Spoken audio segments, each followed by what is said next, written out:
She was the most beautiful woman on American television, a golden-haired girl with a smile so wide, so warm, and so luminous that millions of viewers across the country fell in love with her the moment she appeared on screen. They knew her name. They knew her laugh. They thought they knew everything about her. They were wrong. Because behind the radiant image of Elly May Clampett, the beloved farm girl who captured the hearts of a nation, there lived a real woman with a story far more complicated, far more painful, and far more extraordinary than anyone in Hollywood ever allowed the public to see. A woman who was discovered at a time when the industry devoured young talent without mercy. A woman who fought for her dignity in an era when actresses were expected to smile, stay quiet, and be grateful. A woman who lost love more than once, who faced illness with a courage that humbled everyone around her, and who ultimately found a version of herself that no television character could ever fully contain. This is not the story of Elly May Clampett. This is the true story of Donna Douglas. And before we go any further, do yourself a favor right now. Subscribe to this channel and hit the bell notification. Because every single week, we bring you stories like this one. Stories that Hollywood buried, that tabloids got wrong, that the public never fully understood. Stories about the real lives behind the most iconic faces in entertainment history. You do not want to miss what comes next. Now, let us go back to the beginning. Not to a Hollywood studio, not to a photo shoot or an audition, but to a place that could not have been further from the bright lights of Beverly Hills. A place of red clay roads, Spanish moss hanging heavy from the oak trees, and the kind of thick summer heat that seems to press down on the whole world and make everything slower, quieter, and somehow more real. Pride, Louisiana. Population so small it barely registered on any map that mattered. A tight-knit community where everybody knew everybody, where the church was the center of social life, where a family's reputation was built over generations and protected with fierce, quiet pride. It was here, on September 26, 1932, that a little girl named Dorothy Smith came into the world and changed everything about it, even if no one outside those few square miles would know that for a very long time. Her father was Emmett Ratcliffe Smith, a man who worked long, bone-weary days at Standard Oil and came home in the evenings smelling of petroleum and exhaustion and love. He was not a demonstrative man by nature. The Deep South did not raise men who wore their hearts visibly on their sleeves. But he adored his daughter with the fierce protective intensity of a man who understood instinctively that the world was not always a gentle place for a girl with dreams too large for the town she was born in. He worked hard so she would not have to. He sacrificed quietly so she could have choices he never had. Her mother, Elma, was the kind of woman who could hold an entire household together with nothing more than determination, flour, and faith.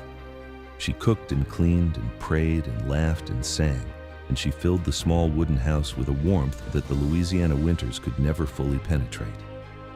Elma was the first person to notice that her daughter was different, not in the way that worried parents, different in the way that fills a mother's heart with a confusing mixture of pride and unease. Because Dorothy did not merely play, she performed. From the time she could walk steadily enough to plant her feet on the porch boards and face her imaginary audience, Dorothy Smith was telling stories. She would take a simple scene and transform it into something alive, something theatrical, something that made you feel as though you were watching not just a child at play, but a genuine artist in the earliest and most innocent stage of her formation. Her cousins would gather on summer evenings, drawn by some magnetic force they could not name, to watch little Dorothy enact her dramas. She would assign them roles. She would direct the scene. She would throw herself into her own performance with a total commitment that was almost alarming in a child so young, dissolving completely into characters that seemed to arrive from somewhere deeper than imagination. She had no formal training. She had no access to theater or film or professional coaching of any kind. What she had was instinct, raw, unteachable, absolutely genuine instinct. And she had beauty. Not the kind of polished, constructed beauty that Hollywood would later try to brand and package. She had the kind of beauty that cannot be manufactured. Wide-set eyes with a clarity that made photographers stop mid-sentence. cheekbones that seemed almost sculpted, a smile that started somewhere behind those eyes and radiated outward, encompassing everyone in its range. And above all, a presence, an energy, the ineffable quality that some people simply carry with them from birth and that no amount of coaching or styling can replicate in those who lack it. She was, even as a child, someone you watched. She was also someone who hungered, not for attention, not for applause exactly, but for the chance to participate in the full scope of the world beyond those Louisiana fields. She read everything she could find.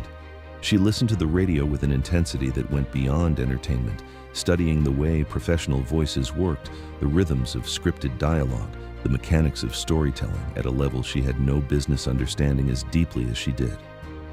She graduated from Baines High School in the early 1950s, and the question that every young person from a small southern town eventually faces came for her with full force: stay or go. For Dorothy Smith, it was never truly a question at all. She went to New York City. Now, understand what that meant for a young woman from Pride, Louisiana in the early 1950s. It meant leaving everything she had ever known, every face she recognized, every landmark that anchored her sense of who she was. It meant arriving in a city of 5 million strangers with no connections, no industry contacts, no safety net beyond the money she had carefully saved and the faith her family had poured into her like a foundation. She cared about it anyway. New York in those years was electric. The post-war boom had given the country a strange, restless energy. Broadway was thriving. Television was exploding into the American living room and demanding performers by the hundreds. The modeling world was hungry for fresh faces, and Dorothy Smith had exactly the kind of face that stopped people on the street. Within weeks of arriving in the city, she had been approached by modeling agencies. Within months, her face appeared on the pages of national magazines. She was not simply a pretty girl in a photograph. She brought something to the camera that went beyond conventional attractiveness. She brought character, depth, the suggestion of an interior life, the sense that there was a whole complex human being behind those remarkable eyes, and that if you could only find a way to access that person, you would discover something extraordinary. She took the name Donna Douglas. Dorothy Smith had brought her here from Louisiana. Donna Douglas would take her the rest of the way. The modeling work paid the bills and opened doors, but Donna was always clear-eyed about what she actually wanted: acting. She wanted to tell real stories. She wanted to inhabit real characters. She wanted to reach people through the raw, emotional truth of performance in a way that a static photograph, however beautiful, could never fully achieve. She began to study, to take classes, to put herself in rooms with working professionals and absorb everything she could about the craft she was pursuing with complete, unapologetic dedication. Small television parts came first, bit roles that gave her screen time, experience, and the opportunity to study how professional productions actually worked from the inside. She accumulated credits and connections and a growing reputation as someone who was not only visually compelling, but also genuinely talented and ready to carry a larger role when the right one arrived. The right one arrived in 1962, the Beverly Hillbillies. The concept was breathtaking in its simplicity. A family of impoverished southern mountain folk strike oil on their land. They become overnight millionaires. They pick up everything they own and move to Beverly Hills, California, where their complete ignorance of modern upper-class urban life provides an inexhaustible source of comedy and satire. And at the heart of that family was Elly May, Jed Clampett's daughter, 20 years old, blonde hair like sunlight. A girl who had grown up entirely without guile or self-consciousness, who could wrestle a bear with the same cheerful enthusiasm with which she baked a pie, who spoke to animals with a tenderness that suggested she regarded the entire living world as her personal family. Entirely and completely innocent, not naive in the way that implies stupidity, but innocent in the way that implies an uncorrupted soul. Donna Douglas did not simply win the role of Elly May Clampett, she became Elly May Clampett. From the first read-through, the production team understood that what they had found in Donna was something genuinely rare. She brought no irony to the character, no winking at the camera, no performative sweetness that would have curdled almost immediately into condescension.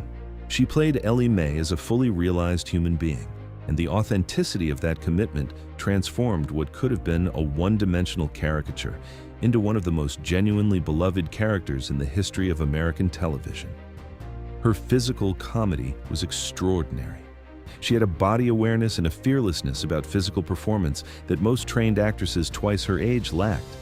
She would do anything the scene required, falling, tumbling, wrestling, running, climbing, committing completely and without reservation. Her comic timing was equally precise.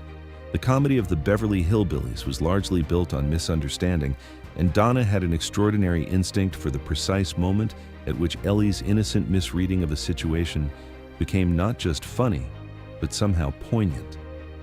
The laugh was always followed by something that was almost a lump in the throat. The show premiered in September 1962. By October, it was the most watched program in America. By the end of its first season, it had accumulated ratings that television executives would later describe as unprecedented for a new series. 60 million Americans were watching every week. And among all the show's considerable charms, Donna Douglas's Elly May had become something particularly iconic. Her image was everywhere. Magazine covers, billboards, newspaper features. The public could not seem to get enough of Elly May, and by extension, could not get enough of Donna Douglas. She was invited to the White House. Fan mail arrived at the production studio by the sack, addressed simply to Elly May in Hollywood, and it found her anyway. She was, by every measurable metric, a star. And Hollywood did what Hollywood has always done to stars. It tried to own her. This is the part that the fan magazines of the 1960s were not interested in printing. This is the part that carefully managed promotional interviews never touched. This is the part that Donna herself would only begin to discuss openly many years later, after enough time had passed that the industry's power over her narrative had faded and the truth could finally be told. The Beverly Hillbillies made its producers extraordinarily wealthy. It made the network extraordinarily wealthy, but famous is not the same as powerful. The contract terms that governed the cast's participation gave them very little of either the financial reward or the creative control that their contributions genuinely warranted. The gap between what Donna contributed and what she received was a source of deep and persistent frustration. But the money was almost secondary to the larger problem. The larger problem was the cage, because that is what massive early success in a single defining role can become for an actor. A golden cage. Beautiful from the outside, comfortable enough from the inside, but still a cage. Elly May Clampett had made Donna Douglas famous. Elly May Clampett had also, in the eyes of every studio executive and casting director in Hollywood, become Donna Douglas. Any attempt Donna made to demonstrate range, to audition for dramatic roles, to establish herself as an actress who could exist outside the context of the show that had made her famous, was met with polite and immovable skepticism. She was Elly May. Why would they want her to be anything else? The frustration this created was profound, because Donna Douglas was not Elly May Clampett. Donna Douglas was a woman of considerable intelligence and genuine artistic ambition, a woman who had trained seriously and thought deeply about her craft, a woman who had come from nothing and worked for everything. She deserved the opportunity to demonstrate everything she could do. The industry largely denied her that opportunity. She was offered films during the height of her television fame, but the roles were almost uniformly variations on the Elly May template. Sweet, simple, comedic, decorative. The most significant film role of her career came in 1966 when she appeared alongside Elvis Presley in Frankie and Johnny.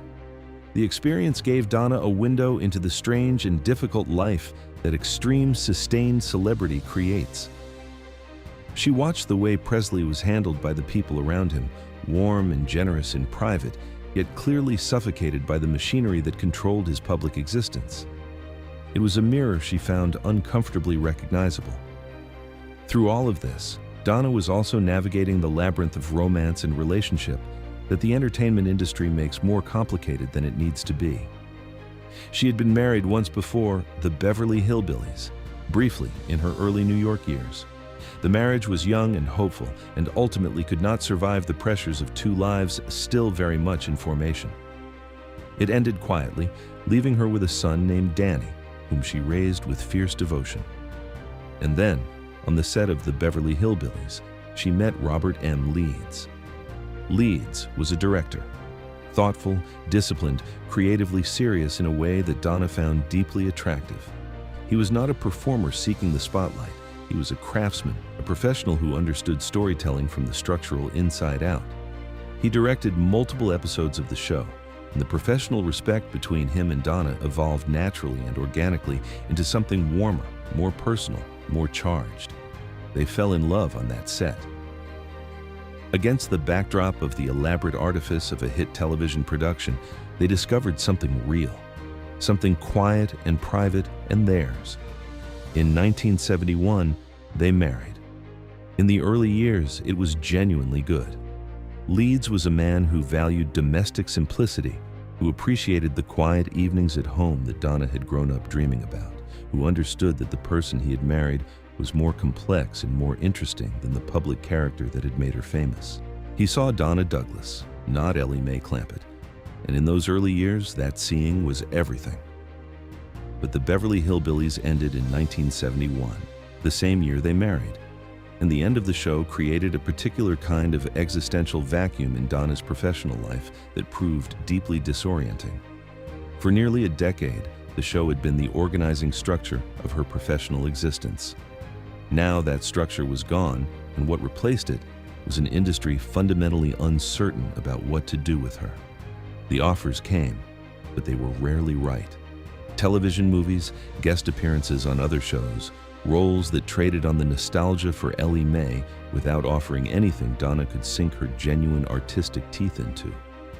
The creative satisfaction that she had always believed her career would eventually deliver remained stubbornly, frustratingly out of reach. And the pressure on the marriage grew. Not because Leeds was unkind, not because there was dramatic betrayal or explosive conflict, but because the quieter erosions are often the most damaging. The exhaustion of sustained professional disappointment, the difficulty of maintaining intimacy across the distance that differing life rhythms create, the loneliness that can exist, paradoxically and achingly, in the middle of a marriage between two people who genuinely care for each other, but who have gradually lost the ability to bridge the gap between where they each are and where they each need to be. By the late 1970s, the marriage was struggling in ways that both of them recognized, but neither fully knew how to address. They made efforts.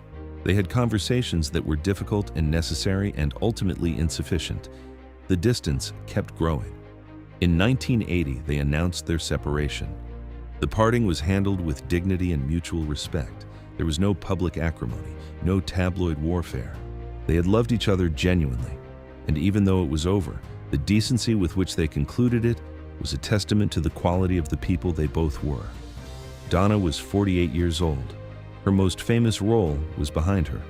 Her marriage was over. The industry had largely moved on to the next generation of fresh faces. She could have retreated into bitterness, into nostalgia, into the comfortable amber of the past, preserved and immobile and safe. She did not retreat. The turn she made was, in retrospect, one of the most quietly radical moves of her entire life. Donna Douglas turned toward her faith. She had always been a woman of genuine religious conviction, not the kind of Christianity that people in the public eye sometimes adopt as a branding exercise.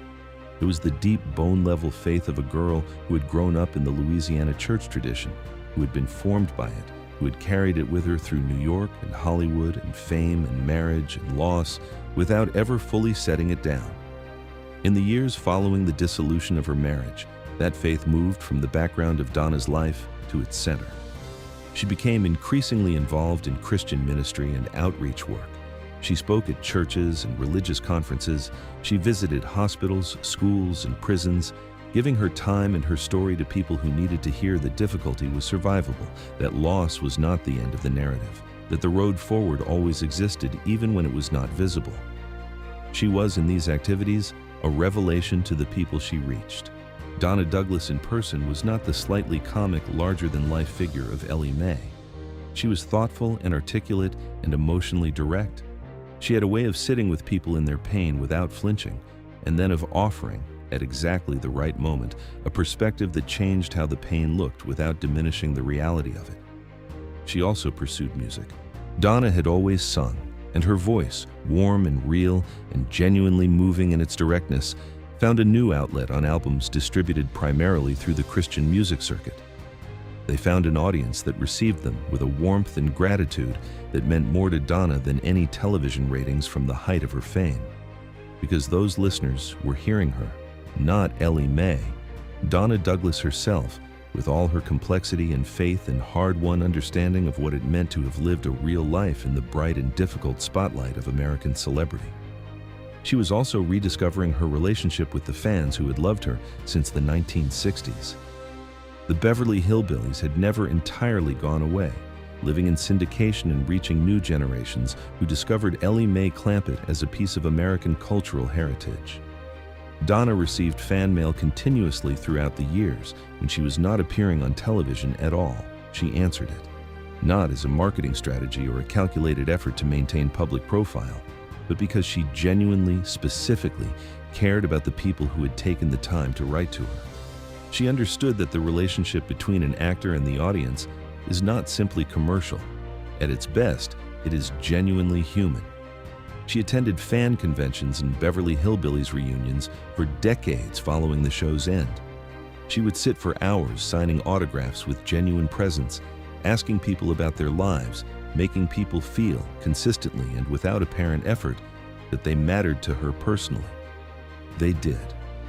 In interviews throughout the 1990s and 2000s, Donna began to speak more directly than she ever had about the challenges of her career, about the ways her gender and the particular nature of her most famous character had limited her professional opportunities, about the frustration of being seen primarily as a sex symbol when she was first and foremost an actress, about the ways the industry's habit of reducing women to the sum of their most commercially useful attributes had cost her opportunities she had genuinely been capable of seizing.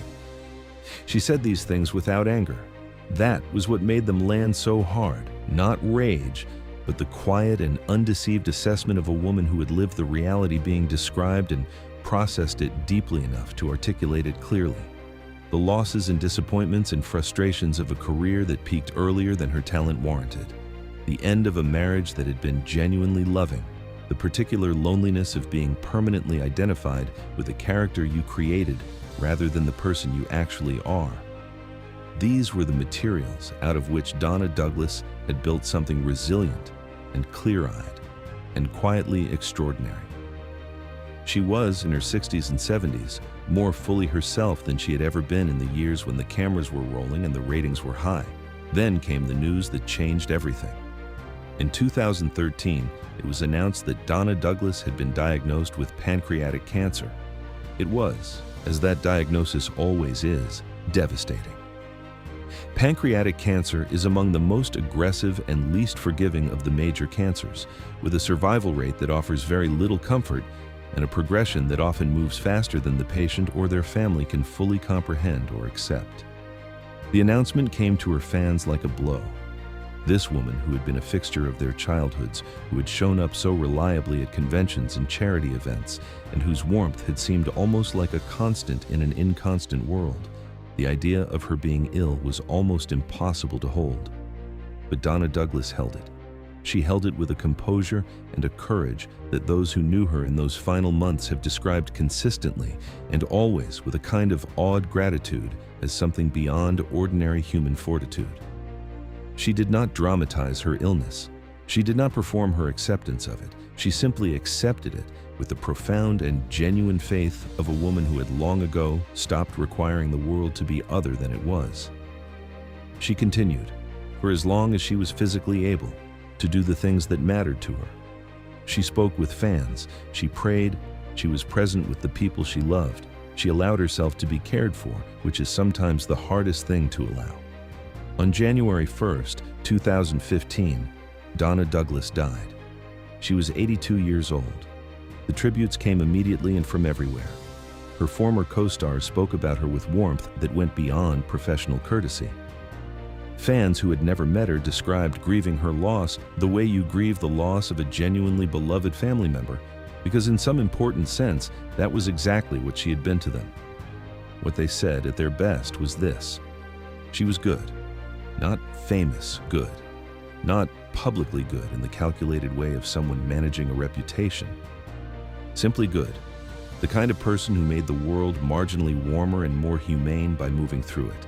Elly May Clampett will live forever in the reruns, in the streaming platforms, in the collective cultural memory of American television.